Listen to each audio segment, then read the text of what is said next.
Ready. Right. The trial court, after analyzing the evidence, found that there were few contradictions in the statement of PW1 and her daughter's PW2 with regards to the period of a stomach age and the duration for which she was on medication by the local doctor oblique private chemist full stop.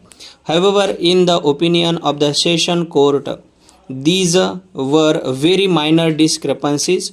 The session court noted that the prosecutrix was only 9 years old child when the incident happened and she was only 12 years of age when she deposed in the court, and therefore it could not be expected of her to report each and every fact by giving minute details. Full stop.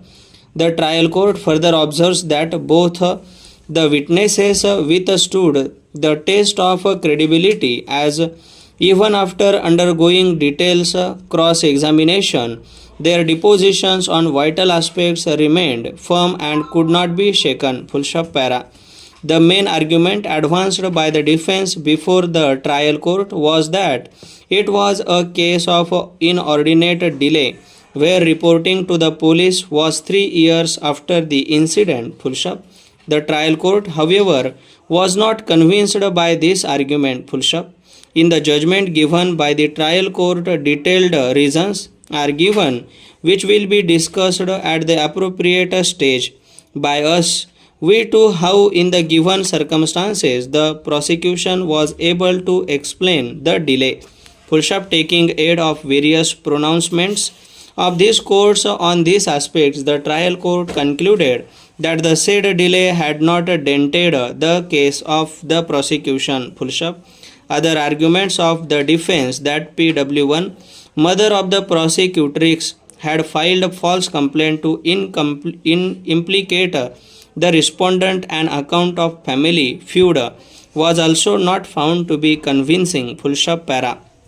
In the ultimate analysis, the trial court believed that the statement of the prosecutrix as true, since it was supported by medical evidence on record. Full stop. It was found to be trustworthy and not shrouded with any doubt. The trial court pointed out that the statement of PW8 clearly suggested that the prosecutrix was forcefully raped by the respondent, and as a result of that her hymen was ruptured and her external anal sphincter was also torn. Full stop. Even internal sphincter was not a continuance.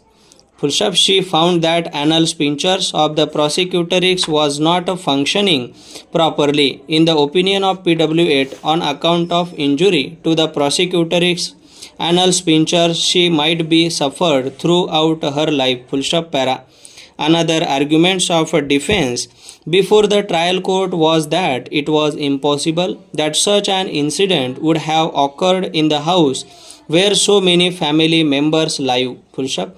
In such circumstances, it could not be believed that the respondent would have taken the prosecutrix to the room on the first floor and committed sexual intercourse. Full stop. This argument was also brushed aside by the trial court, pointing out that in her cross-examination, the prosecutrix has stated that the incident had taken place in the morning hours around 8 a.m. to 9 a.m.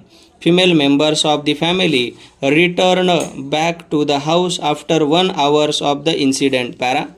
The prosecutrix had stated that she had not disclosed about the incident to anyone since the respondent had threatened to kill her, and also did not disclose to her mother on a phone out of fear.